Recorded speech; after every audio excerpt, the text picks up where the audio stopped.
هل يمكن الحديث عن سياحة أو موسم اصطياف بسعر غرفة فندقية لليلة واحدة أكثر من الأجر الأدنى المضمون؟ هل حلت جميع مشاكل قطاع السياحة بمجانية الشواطئ؟ وإذا كان كذلك فلماذا لا يزال الملايين من الجزائريين يعبرون الحدود الشرقية صوب تونس كل صيف رغم ما تزخر به البلاد من شريط ساحلي كبير؟ مشاهدينا الكرام، موضوعنا لعين على الحدث على المباشر من قناة نوميديا تيفي اليوم هو قطاع السياحة وموسم الاصطياف. وللحديث حول هذا الموضوع نسعد باستضافة كل من السيد عبد النور موسي، متعامل في قطاع السياحة. أهلا بك أستاذي الكريم، أشكرك على تلبيتك الدعوة. شكرا لكم، السلام عليكم. كما نسعد باستضافة الأستاذ عبد الحكيم غوالم، إطارا في قطاع السياحة. أهلا بك، أشكرك على تلبيتك الدعوة. بدأ من عندك أستاذ موسي. الكثير من الجزائريين عند بداية موسم الاصطياف يستمعون إلى مختلف تصريحات القائمين على القطاع، ونقول دائما أن هذا الصيف راح تكون فيه أسعار في متناول الجميع، ولكن للأسف الجزائر يصطدم بأسعار نوعا ما نقدر نقول خيالية بالمقارنة مع ما هي مداخيل الجزائري وأجور خاصة الطبقة المتوسطة من الجزائريين. بسم الله الرحمن الرحيم. شوف، قضية هذه تاع السياحة ما تكفيش في الساعة. هي في الجزائر نقدر نتكلموا على كل شيء ما عدا السياحة. احنا السياحة في الجزائر كنا من الأولين في السبعينات، في الستينات، في الثمانينات. كان يعني الجزائر كانت وجهة سياحية. الناس قبل ما تروح للمغرب لتونس يجيو لالجيري، يجيو الجزائر. مالوريزمون بعد التسعينات صرا واش صرا، دونك نقصت. من بعد جات لاماس من 99 أرواح كان دراهم. مالوريزمون البوفوار بيبليك يعني السلطات العمومية ما انفيستاوش في السياحة كما اللي يلزم الحال.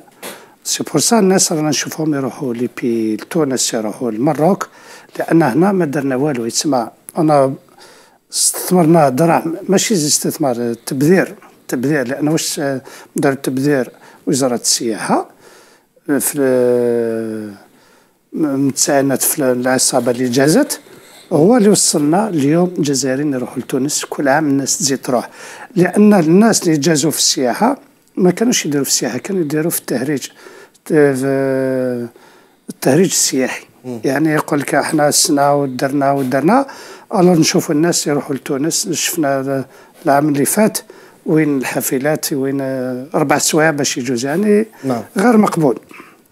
هذا يمس كرامة الجزائريين، لأن لو كان عندنا لي زانفراستركتور كان الناس ما تروحش تريحنا في الجزائر. نعم. أستاذ غوالم، ولو أنه لخصنا الأستاذ موسي نوعا ما مشاكل القطاع وتقريبا الوضعية اللي يعيش فيها قطاع السياحة في الجزائر، والكل هذا ظاهر للعيان. الكل يعلم أنه الجزائر شاركت أو مساهمة قطاع السياحة في تقريبا النمو الاقتصادي وعجلة التنمية الاقتصادية لازالت بنسب ضئيلة جدا. الجزائري اليوم راه ما بين قطاع خاص مستغل لظرف معين يرفع الأسعار كما يشاء، ما فيش يعني أمور تحدد تقريبا أو دفتر شروط يحدد أسعار في متناول الجزائريين وعلى حساب دخلهم، وبين قطاع عام. وللأسف أصبحت هذه البنى القاعدية والبنى التحتية التي كانت ولسنوات مضت صنعت بريق السياحة الجزائرية على مدار أكثر من 20 سنة أصبحت نوعا ما قديمة، أكل عليها الدهر وشرب. السلام عليكم، شكرا على الاستضافة. نبدأ لك بلو كوتي كما قلت لي. لي زوتيل sont dans un état vraiment lamentable. C'est vrai, les derniers temps, on a remarqué il y a pas mal d'hôtels qui ont été rénovés. Par exemple, l'hôtel Mazafran qui va ouvrir normalement ces 2 jours-ci, malgré qu'il a été retapé, il a été rénové en 99. Au Taout Renova, demain, normalement le 12, voilà, le 12, la réouverture de l'hôtel Mazafran. On a toujours l'hôtel Marsa Sidi Fradj, dont je suis le directeur de MAC, qui ouvrira très très prochainement. Et en même temps, la rénovation et la modernisation Tao qui va donner un plus pour l'hôtellerie, pour le parc hôtelier en Algérie. Je parle de الحظيرة الفندقية الجزائرية parce que هذه تبع وزارة السياحة le groupe HTT. Le groupe HTT les derniers temps il y a eu pas mal d'hôtels qui ont été rénovés. نعطيك l'hôtel مرسى عندنا le H3 toujours في سيدي فرج là où on trouve les duplex qui ont été rénovés 5 qui vont être réceptionnés très très prochainement. هنايا نشوفوا c'est vrai il fut un temps où ils تهراو les hôtels. Mais les 3 ans 4 ans on a remarqué même pas mal d'hôtels qui sont rénovés. Avec l'hôtel Tefna Maghnia qui a ouvert ça fait même pas un mois, qui a été rénové selon les normes, parce que maintenant la rénovation mais je rénové pour rénover, la rénovation en même temps la modernisation, en même temps l'utilisation de tout ce qui est électronique, tout ce qui est informatique, tout ce qui est contact virtuel, de façon à attirer pour attirer la clientèle, que ce soit نبداو لا كليونتيل الجيريان من بعد نروح لا كليون لو توريست. لكن نتكلموا هنا هذه الفنادق تقريبا اعاده تهيئه هذه الفنادق وعصرنتها، لكن تبقى دائما غير كافي مقارنه مع عدد السواح. لو كان نقارنوا فقط السواح اللي يروحوا يمروا لتونس استاذ عبد الحكيم راهو عدد كبير وكبير جدا، اكثر من 4 ملايين جزائري يعبر الحدود الشرقيه، ولا نتحدث عن من يذهبون الى مصر ومن يذهبون الى تركيا ومن يذهبون الى وجهات اخرى. شوف هي باش نقول لك السياحه باسكو علاش ميم le citoyen algérien, il a le droit de visiter. Mais là, je parle de la saison estivale. Même l'Algérien, une fois j'ai fait l'expérience, j'étais co-directeur commercial à l'hôtel Mazafran, j'ai fait une promotion, les gens qui devaient partir en Tunisie, ils ont changé d'avis. Parce que j'ai eu le courage de faire une réduction de 50%. J'avais 420 chambres, les gens qui avaient décidé de partir en Tunisie, ils ont changé leur avis. Non, je préfère rester en haut. L'Algérien, au fond de lui, veut rester. C'est juste comment l'attirer, comment le déclic, comment le... parce que pour attirer un client, surtout l'Algérien, parce qu'il y a des facteurs, les facteurs, c'est vrai, mais dans le cas, on a eu des instructions. Personnellement, enfin là, c'est vrai, il y a eu des instructions de façon à réduire les tarifs. Là, je parle tout ce qui est public. Je ne parle pas du privé, parce que le privé, c'est autre chose. Parce que le privé, حب الربح السريع. درك نجاوبوا برك. شوف السي غوانم، ما كاش بلاد، انت لقيت بلاد الدولة تسير في الفنادق في الأوتيل. شوف الاشكال هنا، حنا نبداو بريميرمون البروبليم تاع السياحه ماشي بروبليم تاع وزاره السياحه. وزاره السياحه ستا ريغولاتور ينظم فقط، لان السياحه سلطه الضبط. سلطه الضبط لا اقل ولا اكثر، لازم يدير لو كونترول التفتيش كما يديروا غير. حنا الاشكال لازم الدوله ماشي دوله اللي تسير الفنادق. كاش دوله انت رحت كامل لي بي ديفلوبي هذو، ما كاش دوله وزاره السياحه تمشي في الأوتيل. سلسلة فنادق، سلسلة فنادق، كاين شركات عالمية وتمشي كما جيراننا. واش هما خير حنا ولا؟ الاشكال هما عندهم الذكاء. سافو با دير سي لانتيليجونس، سي فيني هذه التبذير. انا نقول لك لي زوتيل عاودهم اكثر ما يبنيو دي زوتيل، يقدر يبنيو اوتيل خير من احنا نرجعوا تقريبا استاذ عبد الله الموسي حتى نبقاو ملف تقريبا الفساد في قطاع السياحه، احنا نرجعوا نخليو له تقريبا محور خاص به. ما تحدث عليه الاستاذ عبد الحكيم غوالم اثار نقطه مهمه ومهمه جدا. قال لك نقولها بالفرنسيه، قال لك جيو لو كوراج، معناها كانت عندي الشجاعه حتى نقوم ببعض العروض وتخفيض على مستوى الاسعار اللي ما شفناش أيضا على مستوى العديد من الفنادق. نتكلموا أنه نعم الحاضرة تابعة لقطاع السياحة مهترئة نوعا ما، ولكن في حاضرة أيضا تابعة للدولة على غرار فندق شيراتون والعديد من الفنادق الأخرى ما قامتش بهذا، ما عندهمش نفس هذه الشجاعة، ولا زالت تقريبا تنهب نقول في جيوب الجزائريين.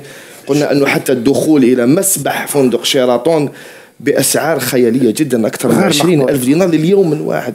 غير مقبول. شوف أنا باش نقول لك السيد على باله على التخفيض هذه كانت لا فولونتي تاع الحكومة، وما عطاو لهم، لأن مهما يكون مع كل احترام السي المدير ما يقدرش، لأنهم ما عندهم كونتوني جيستيونير، عندك التعليمات دي انستركسيون تطبقهم. ماشي ممكن عندهم شويه هذيك تاع يا فليكسيبيتي لا تلعب لا كومبيتونس دا ريسبونسابل. مالوريزمون هو يعرف، يعني حتى لي زوتيل تاعنا نعرف كيفاش اللي تابعين للوزارات كيفاش يتعنوا المدراء اللي خاطيهم الاختصاص، يعني الناس فاتره جور شوف الناس المسيرين تاع لوتيلري ونجو با حوايج كيما هذا، لازم الناس يكونوا من الدومين. حنا على حسب الوضع يجي وزير يدير صحابه، يجي وزير واحد اخر ينحي يدير الاخرين، هذا ما كان لا اقل ولا اكثر. لا اشكال السياحه باش نولي مش قضيه وزاره السياحه. حتى في الجزائر لا نقول للأحسن لمن يحسن احسنت ولا نقول للمسيء اسأت. لا ما نقولوش هذا هو المشكل ايضا. لا احنا الولاء ما عندما كاش. يقول مثلا مدير فندق بعمل واستقطاب جزائريين وشريحه من الجزائريين لا تذهب لتونس وتقعد هنا في الجزائر، لا نقول له احسنت ايضا. لا راني معاه درك بالك عندهم 100 غرفه 200 غرفه بارابور الناس اللي يروحوا للخارج. البلد الوحيد اللي نديروا حتى لا بوبليستي في التلفزيون نديروا اون كومبان ترويج لي بي الاخرين غير مقبول. لازم حتى جيتي توجور كونتر سا. قلت لهم انا جي دوني ان اكزومبل، واحد يروح يخطب طفله في الاخر باباه يشكر بنته ولا يشكر بنت الجار. كيف جاي يخطب لي في بنتي نقول بنت جاري مليحه لا بنتي. هذه سيتي نوتر كا. نو il faut dire ce que l'on est. On était à côté de la plaque. بيان قانون الاشاره لازم يتبدل. هذو تاع لي بي دير لا بوبليسيتي يديروا الترويج. هي نورمالمون لوفيس دو توريزم تاعهم الديوان تاع السياحه يخلصك باش دير له الترويج. نعم. حنا مالوريزموش علاش؟ لان الاغلبيه سينا كومبيتونس والمستوى ضعيف. حتى حنا كشركات يعني والفتره اللي كنا عايشين فيها والحمد لله خرجنا منها. كنا في الكوما. كنا في الكوما وخرجنا من الكوما. على هذيك واش كنت نقول لك من قبل؟ لا الحمد لله يا ربي. جو سوي انا بيرسونالمون شو ان تران دوبليي واش جست باسكو علاش ماتنون سي لا نوفيل الجيري اسبيرون فوالا. ماشي شوف على هذيك قلتها لك من قبل. كنت ترافاي دون لو توريزم لا بروميير حاجه انا تعلمتها وعلمها لي انسان دون جو تير شابو جو لوي تير شابو سي مسيو بهلولي لو بي دي جي دي زوندالوز. دركا لو كنت تروح عنده لي بنغالو تاعو فريمون سي دي بنغالو اون ديري دي سويت 14000 pour 4 personnes en demi-pension, à raison de 3500 par personne en demi-pension. Malgré que c'est un produit qui est vendu, on a un doute toujours complet. Mais jamais il n'a profité. Parce que c'est un professionnel. كانت فيه وعطاو له طريقه فوالا حتى حنا ماذا بينا حنا ما عندوش على الاشخاص معليش كاينين دوطخ نو. استاذ غوالم انا تعلمت حاجه دقيقه، تعلمت سكون ابل لو ليال مانجمنت. لو ليال مانجمنت هذا لازم تعلموه في لاجيري باسكو علاش ماشي عندي ان بري يبقى لي سور اون اني. لو تكلمنا عليها انه في العالم لازم يكون فليكسيبل. نظام الاسعار تتغير على حساب الطلب وعلى حساب تقريبا حتى التوقيت وفتره استقبال المصطافين او السواح. فيه نقطه يتكلم عليها الكثير من هذه المجمعات السياحيه العمومية كانت وللأسف أيضا حكرا على بعض المؤسسات العمومية الأخرى. كنا نشاهد مثلا بعض المناطق السياحية التي تتمتع بشريط ساحلي من أروع ما يكون، العديد من المقومات السياحية العالية المستوى نشوفها مثلا مؤسسة سوناتراك مع فندق عمومي أيضا تقريبا يأخذ كل الغرف على مدار 3 أشهر تاع موسم الاصطياف. هناك نوعا ما احتكار أيضا من طرف هذه المؤسسات العمومية، ما خليناش حتى المواطن الجزائري يتمتع بمثل هذه البنى. راني معاك. هي الاشكال ما احنا الفنادق كراه يهضر سي غواله. انا عندي الشركه السياحيه كي نروح لوطيل نقول له اعطي لي شومبر يقول لك ما عنديش. يجينا اجونس ما على بالناش ما عندهم ما على بالناش كالباز يعطي له الكوطا تقول يقول لك سي كومبلي. او دات اون اجونس كاين كاكس اجونس في الجيري هما داخلين في الفساد على كل حال. فوالا مؤلفين فوالا هما اللي يديو العمره هما اللي يديو السبور هما اللي يديو. وكانوا يتعاملوا مع الناس اللي كانوا من قبل وعندهم لو سوتيا وين باسكو علاش الناس كي تروح للخارج 3 ملايين 4 ملايين هاو يديروا لا دوفيزا من كي يدير 1000 يورو سي 10 مليار دولار في العام. دونك تو سا لازم حنا لازم نعاودوا فيه نظر كما يقول لك. لان المشكل تاع السياحه مش قضيه تاع وزاره فقط. انا لا بروميير دي شوز لازم نكسروا لو مونوبول. قال خلاص لوتيل تجري الدوله غير مقبول. ان فري ماناجر يقدر يدير لوتيل ويمشي هو كل شيء باسكو يعمل مارشي. الاشكال درك في العالم السوق. حنا كاين السوق في الجزائر وتسيير تاع لي زوتيل. انا نعطيك لي زوتيل مولف. انا جيت البارح برك كنت في الغوات ما لقيتش اوتيل، كنت في حاسير بعد ما رحت لغوات ديفيسيلمون باش نلقى دورتوار. Il n'y a pas d'hôtel en يا Europe. با دوتيل لحقت ما كاش، كان 3 ولا 4 لي زوتيل فوالا. في لافيل. كنت نحكي مع السيد قال لي علاش، قال لي السوناترا كان عندهم لا باز دو في، الشركات عندهم دونك اللي ما نديرو الناس تاع الغوات ما يجيوش، دونك الناس يبريفير كامل يروحوا للنار تسمى للشمال ولي بلاج. دونك باش نولي عندك السي غوالم، الاشكال تاع السياحه ماشي اوتيل باش نفهموا مليح، يعني المشكل تاع الجزائر حتى الوزاره تاعنا لا غالب مساكن للاسف استراتيجيه هما يجي يقول لك عندنا بنينا لي زوتيل وعندنا 100,000 سرير، ودير مليون سرير وما يجيوكش، لان باش تنجح السياحه في الجزائر لازمك الامن. وفيه مؤشر اخر استاذ موسي، انه حتى ننجح في السياحه لابد اننا نرضي وليد البلاد قبل ان نرضي ايضا السائح الاجنبي. لحد الساعه لم نرضي وليد البلاد استاذ حكيم. C'est vrai, là je vous donne raison. Si je parle de moi, c'est كاينين ça c'est vrai، كاين اللي ما على بالوش واش كان يقول لك سي فري. كنا جزنا واحد لا بيريود غير اللي ما لقاش يضرب خوه، غير ما لقاش يضرب لك جيبك يضرب لك جيبك. الفساد اللي كنا عايشينه. علاش قلت لك ديو ميرسي دركا اليوم رانا نهضروا بعد الفساد، بعد 22 لو كان خرجنا لو كان لا الحمد لله ان شاء الله بربي.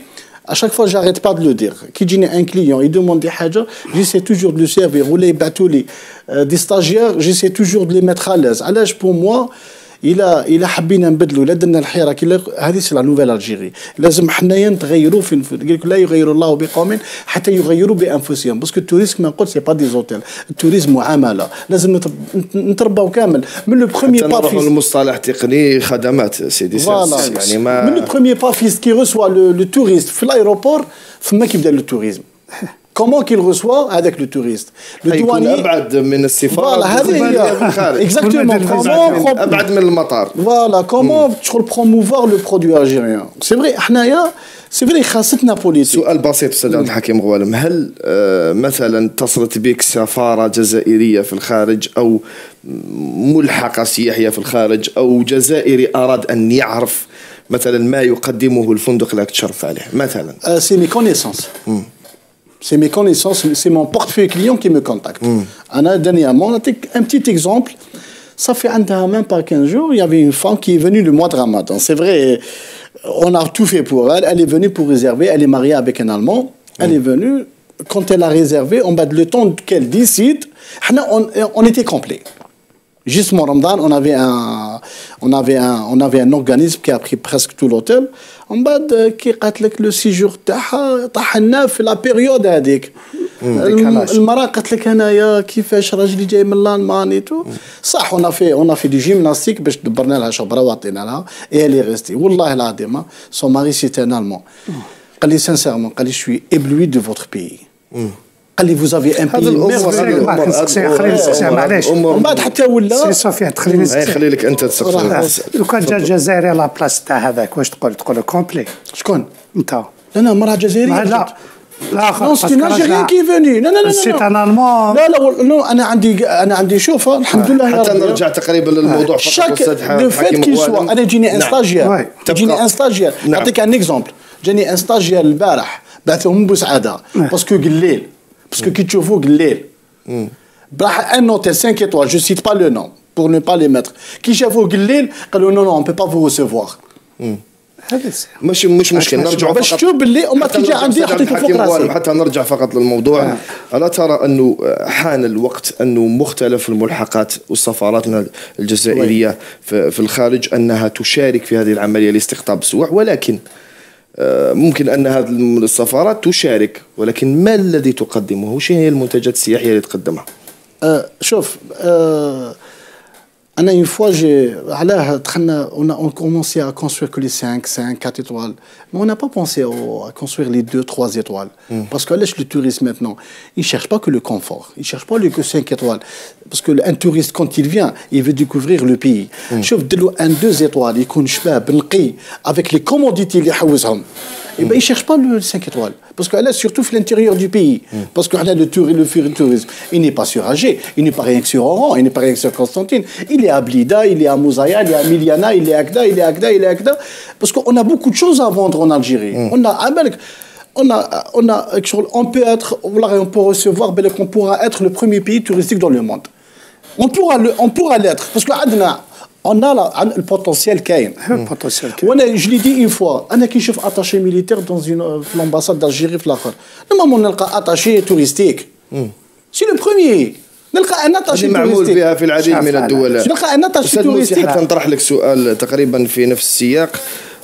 أكيد ممكن أننا نقوم باستراتيجية عن طريق مختلف الملحقات الدبلوماسية الجزائرية في الخارج تكون فيه منتجات، ممكن أيضا لأنه هذا أمر عادي يكون فيه استثمار جدي، تكون فيه استراتيجية مدروسة، لكن في الذهنيات والثقافة السياحية في الجزائر لازلنا نوعا ما بعاد. عندما نتحدث على عاصمة لا تنام يبدو أن العاصمة تنام، وحتى المناطق السياحية اليوم أصبحت تنام أيضا. منتصف الليل تقريبا أرض نوعا ما خالية، ما فيش حركة، ما فيش حركة، وهذا الأمر تقريبا لا يخدم المجال السياحي. ونعرفه كنا أن الطالب على السياحة يكون 24 ساعة على 24 ساعة وليس فقط نصف يوم. حنا هذه تاع 24، حنا حتى المطر ما يخدمش 24 ساعة على 24. والإشكال هنا حنا السياحة كما قال لك الآخر، ونعاود توجور ماشي مشكل تاع وزارة السياحة، قضية الدولة حكومة لازم تكون فولونتي. حنا الإشكال قال لك عندنا سوناتراك، كان البترول خلينا الوغ افيك لو توريزم. أنا قلت لها بليزيور فوا في القنوات وين قلت لهم باللي أعطونا السياحة وديو حاسم سعد. الأول سيتي سا. علاش؟ باسكو البترول ماشي انت اللي ديروا لو بري، يطلعوه كما يحبوا يحبطوه، لو بري دو ريفي هما يديروه. السياحه حنا نديروا السياحه كي يجي واحد، باسكو كي يجي السائح يروح لوتيل يخدم، ريستورون يخدم، ترونسبورتور يخدم ديريكت يعني ديريكت بيان سور دونك لومبلوا دو لا ريشيس كاينين الناس كم قطاع محرك.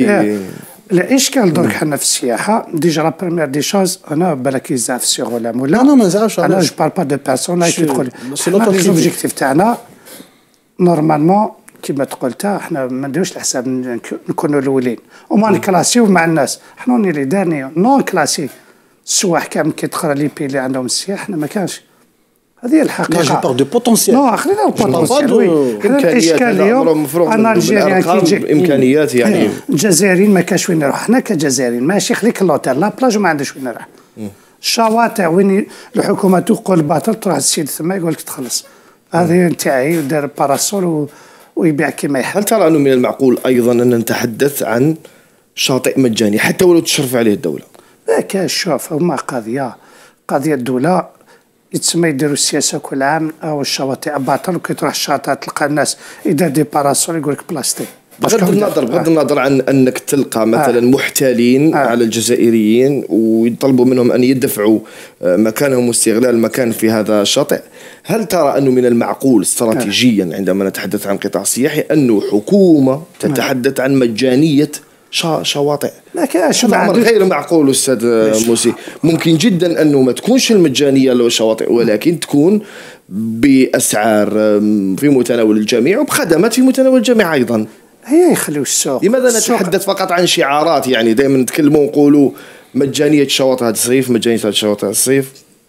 يعجبونا لي غوفخا. ما يحبوا نو باسكو ما عندوش واش راح يقول لك. واش راح يقول لك؟ حنا سكون دوما قال ديرنا شاطئ واحد برك. موديل نموذج ديروا مجاني ونشوفوا وريونا واحد. ثانيك باسكو الاشكال ثانيك السياحه ثانيك ماشي على دوله مام حنا كجزائريين. لا بروبريتي الكومبورتمون كيفاش نقولوا بالعربيه السلوك تاعو باسكو النظافه الاخر يعني الاحترام كل شيء هذا كامل مشاكل. علاش قلنا هذا السيكتور تاع السياحه متشابك لأن فيها وزارة النقل الترونسبور، وزارة الخارجية لفيزا، وزارة التجارة. احنا البلاد الوحيد ما نقدرش نمشيو لاكارت فيزا هنا تخلصون لين بالك كيفاش يجوك السواح ما يجيوش باسكو السواح عندهم الاشكال. درك اللي راه عندنا هنا اليوم نوليو الشواطئ الدولة ما تقدر لهمش كحكومة. الناس راهم يديروا لي باراسول يدير لا بلاج يجي على 12 تاع الليل تا كي تروح ما كاش بلاصون تحت باراسول تاعك. والناس ما فهمتش باللي لي بلاج كونطون دي غراتويتي تاع الخدمه تيتخلصوا لا سكي غراتوي ما هو مجاني هو ليسباس البحر تعوم باطل تاعنا تاع الدوله الجزائريه. بصح كل خدمات ما تخلص تشرب غازوز تخلص تشرب يعطيك باراسول تخلص. هذا هو الاشكال. حنا دونك حنا الحكومه ما فهمتش الناس يقولوا باطل يجي لتما يقولوا باطل ما على باش الخدمات اون باي لو سيرفيس. دونك لا سوليسيون دونك حنا فيها علاش قلت لك لازم هذا لازمنا جلسات قال لي سازيس وين ما نزيدوش هذيك الهضره نخرجوا ان بروجي على 5 سنين ونبداو نخدموا هذاك الكلام. يفو دو تو بور فير موند. قال كيفاش داروا نديروا كوبي كوليا واش تونس اخر محنا ولا بصح حبينا ولا كرهنا السياحه في تونس راهم مشاو علينا بالك بور ان سيكل كتب عليك 50 سنه ما تلاقاهمش. نقدر نقول لك توفا بيون الجيري شحال لي زوتيل عندهم 5 ايطوال في تونس لي كومبلكس شحال باش تبنيهم انت؟ حنا لوتيل يضربوا 10 سنين باش يكملوا. اخ واش قلنا؟ واش قلنا؟ قلنا كنا عايشين في الكوما. ايه الكوما خلاص. شو انا ماتنون جو مبوز بلو لا كيسيون علاش وعلاش ما درناش. دونك جافونس سي كوا دوكا واش هو الحل؟ خلاص واش درنا؟ واش كانت؟ سي على بالنا باللي كنا دون اون فاز كنا دون ان اتموسفير كنا مغمومين كنا سوز اسيستون. انا جو فو بلو بارلي دو باسي. ماتنون بور موا واش هو الحل بور كو جافونس؟ Parce que là, c'est mon rôle. Oui. Si le rôle si le rôle تاعنا كامل تاع l'agence de voyage تاع le citoyen parce que هذا اللي نرجع الوكالات السياحيه ايضا لديها من المسؤوليه ما باسكو اللي راهي سكواتي هذا المشكل تاع السياحي في الجزائر استاذ موسي. احنا باسكو اللي راهي سكواتي في لابلاج شعبي باش الدوله هنا سيكو علاش ماتنا حنايا راه نقولوا الى نقولوا كاع لازم نتبدلوا كامل لازم كاع نتبدلوا ماشي من الفوق لازم حنا باسكو لو كان نتبدلوا حنايا نولوا نقادروا بعضنا بعض اون افونسخا. حنا الاول مشكل اون دي كو الفوق سيكو حنايا راه اللي يحكم خوه يعطيه. درك لازم حنا نتبدلوا لاجيريان خلاص يقول سي بون ماتنون يفو كو جافونس يفو كل حاجه تكون في بلاصتها. حتى مجانيه الشواطئ استاذ غالب تكلمنا عليها كثير نظن انه اعطيناها اكثر من الحجم الذي يمكن ان تستوعبوا هذه القضيه لانه مجانيه الشواطئ ليست حلا للقطاع السياحي بل القطاع السياحي يحتاج من الاستراتيجيه ما يحتاجه. لكن فيه نقطه ايضا عندما نتكلموا على شريط ساحلي نعم عندنا شريط ساحلي ب 1600 كيلومتر ولكن كنشوفوا مثلا الكوارث العمرانية أمام هذه الشواطئ. عندما ترى منطقة صناعية أمام شاطئ هل تفتقد الجزائر للمساحة الجغرافية حتى تكون فيه منطقة صناعية مجاورة للبحر؟ هذا أمر غير معقول تقريبا أستاذ حكيم. احنا كانوا عندنا دي بريداتور كانوا يكسروا كانوا تو سكي نورمال ما يديروش. تسمى يافي اون بوليتيك كانوا يديروا دي سيمينار كيفاش يكسروا. الناس كانت تجتهد كيفاش دير حاجه انورمال. علاش انا نقول لك على شاك فوا ماتنو مانيش حاب نزيد نفكر القديم ماتنو بور موا جديد واش هو انا اون فوا جديد مثلا هل يمكن اننا تقريبا نمسح هذه المناطق الصناعيه النسيج العمراني قريب من هنا شكون يحكي لي عليها انه نهدم مثلا هذه البنايات؟ انا نعطيك لوكا باغ اكزومبل في الكومبلكس تاع Mazafran. Il y avait quelqu'un qui a fait ça fait 20 ans de là, ça fait 15 ans ou 18 ans de là, il avait construit des villas illicitement, مش عارف اسمه en même temps une piscine. دوك انت اوكي هذا السيد دخلت له الحبس باسكو سرق مي هذيك لا بيسين وهذوك لي فيلا اللي مخليهم بوندون 20 طون ذيك لا بيسين رشات واش هو ذنبها يا اخي هذا السيد باش بناها بالدراهم دي زاجيريان.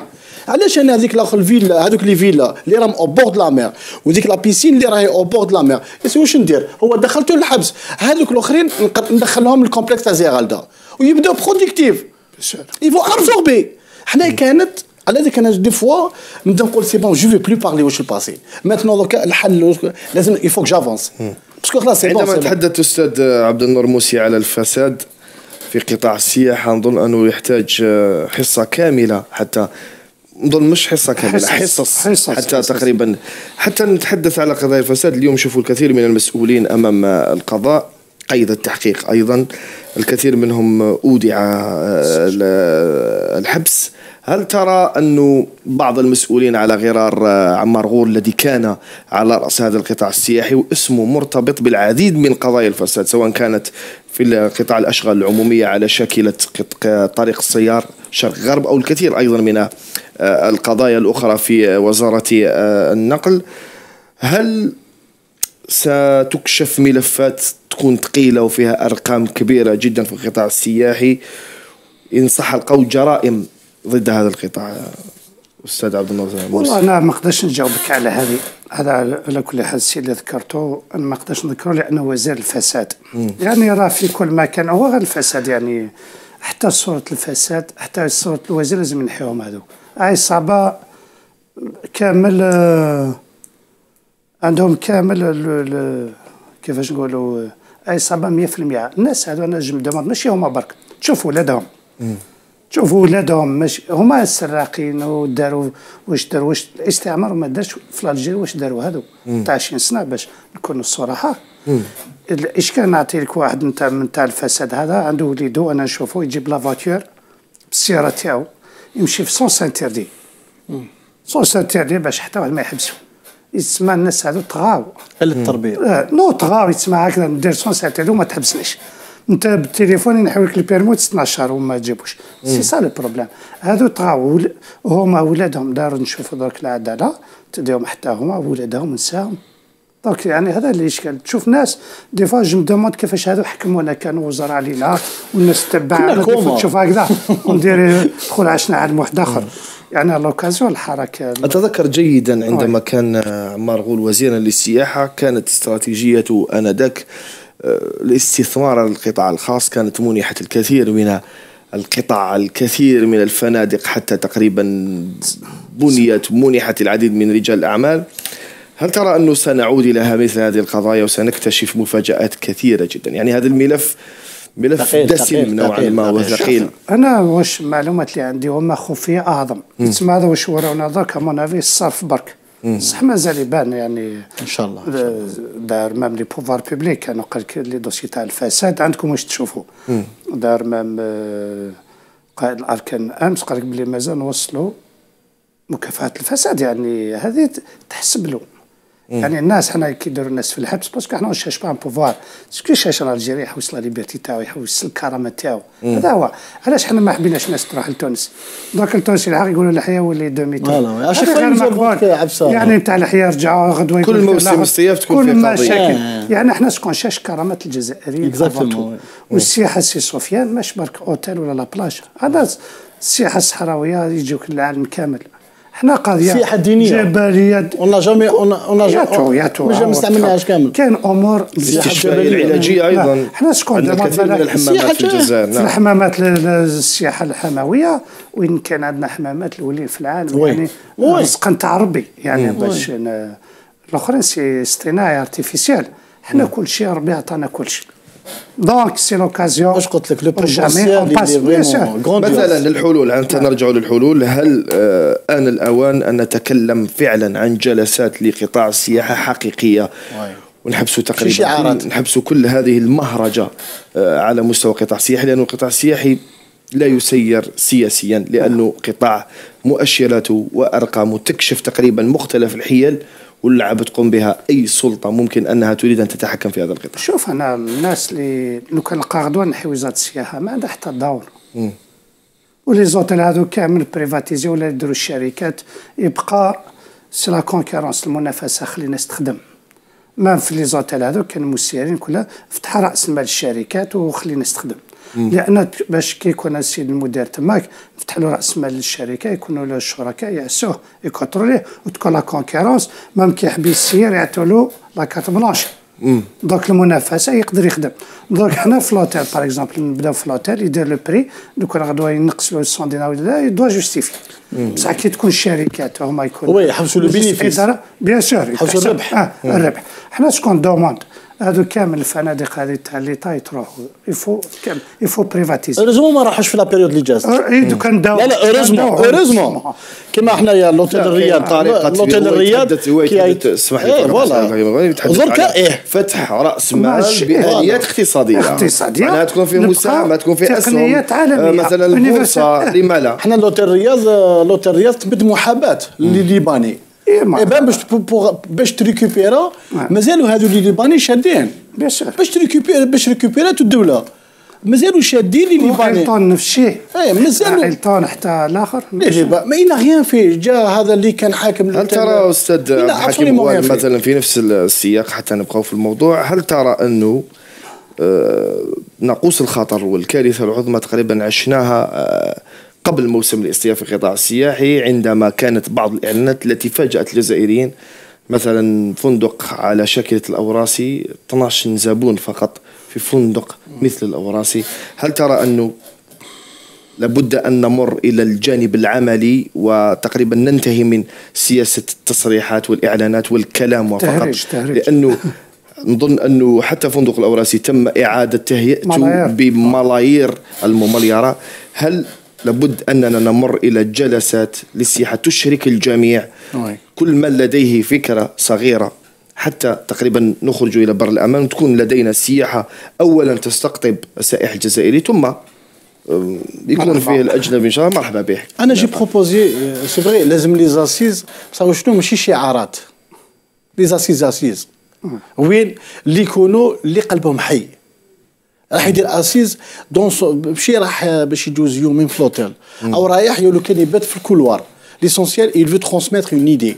Voilà ce que je veux. أنا جي بروبوزي لازم une cellule de veille au niveau du ministère du tourisme وين يكونوا فيها les chevronnés du tourisme. كاينين دي جون مش في الوزاره انتو ليك. لا جو في دير كي نقول لك ماشي في الوزاره نقول تكون مانيش عارف انا بالك ليسونسيال انا اشاك فوا كي نمد فكره ومن مد ديك الفكره يعني حطيتها بالك كي تطلع سنا غير افوغ مع الفكره اللي بروبوزيتها. ليسونسيال نعطي حاجه تبدا بها. Il faut que لازم تكون عندي une plateforme باش نبدا. و ça veut pas dire que je vais rester في la même idée. انا كي قلت لك تبع وزاره السياحه سيتي هذه فكره باسكو عندنا وزاره السياحه بالك من بعد الفكره تبلور وتتطور وهذيك ما توليش تبع وزاره السياحه بالك يوغا ان اورغانيزم فوالا هيئه مستقله ويكون فيها كاع الفروع ديوان سياحي فوالا لا بالك يكون فيها هيئه مستقله وين كاع واش يخص الاقتصاد في الجزائر كسوا سياحه فلاحه يكونوا تماك ويكون الصح لا ويكونوا فيها دي سيلول يكونوا فيها دي ديريكسيون. سي اون ايدي كو سو ان تران دو بروبوزي. دوكا هذا هو دوك ميتنون il faut qu'on avance. وديو ميرسي رانا ديو ميرسي شغل الجزائر راهي محميه دركا حتى راهي محميه كاين ناس حماوها باسكو علاش الحمد كنا داخلين في الحيط وكاين ناس جو ريميرسي هادو لي جون ils ont protégé هذا الحراك ils ont protégé هذا لا ريفوليسيون وراهي تمشي لو فات. شفنا ناس اللي راهم اللي كنا حابين نشوفوهم شفناهم راهم يخلصوا الدنيا ما فيها. أستاذ عبد النور موسي تذكرت أني كنت أريد أن أطرح عليك سؤال فيما يخص الوكالات السياحية لأنك تنشط في هذا المجال. ألا ترى أنه أيضا الوكالات السياحية تتحمل المسؤولية عندما نتكلم عن الترويج للسياحة الجزائرية؟ الكثير من هذه الوكالات السياحية حتى في مدخل الوكالة في ترويج لوجهات أجنبية على حساب الوجهات الجزائرية. كنا نتمنى أن نرى مثلا عند دخولنا أي وكالة سياحية صورة لجنوبنا الجميل لشواطئنا الجميلة، ترويج لوجهة جزائرية وليست وجهة أجنبية. يعني راني معاك 100% واش راك تقول. أنا بلاك تقدر تروح للمطار ولا تجيني رياض الفتح تشوف الوكالة الواحدة ما كاش الصور الأجنبية. كاين غير لاكابيلي الصحراء لوراني القسطنطينوة كامل مناطق الجزائر.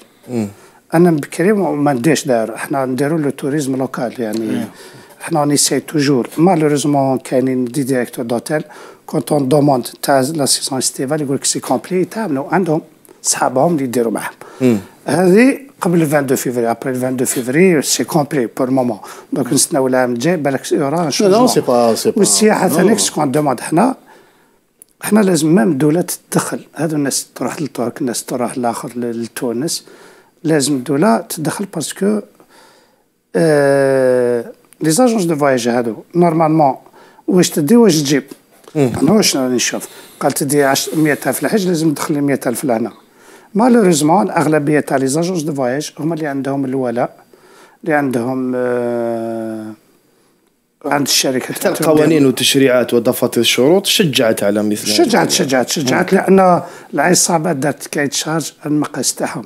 انا نعطيك تاع الحج برك احنا تاع الحج درنا راني باسي الاخر كايت شارج داروا اليوم وغدوه نهايه 24 وخرجت لا ليست بدون كايت شارج. يعني الناس طغات قضيه تاع هذو تاع السياحه. نهار تفتح الدوسي نشوفوا العجب من بعد افيك لو طون راهم يمدوا برك لي زاغريمون بور تو الموند. وي حتى ولات عندك حتى ولات شغل الشباب عام لا سي سابوتاج دي بيكولاج. الواحد وين ما فهمناش يعني اسكي سون تونتر دو كاسي البلاد ولا؟ نتمنى أن تتغير الأمور. أستاذ عبد النور موسي متعامل في قطاع السياحة، شكرا جزيل الشكر على مشاركتك في هذا النقاش، ولو أنه يحتاج الكثير من الوقت. لازال لدينا فضاءات نتحدث فيها على موسم الاصطياف والقطاع السياحي. الشكر موصول لك أستاذ عبد الحكيم، أولم إطار في قطاع السياحة، شكرا جزيلا على مشاركتك النقاش. مشاهدينا الكرام، بهذا نصل إلى ختام هذا الفضاء، فضاء عين على الحدث. كنا على المباشر معكم من قناة نون ميديا تي في. أشكر لكم طيب المتابعة والإصغاء، دمتم بخير.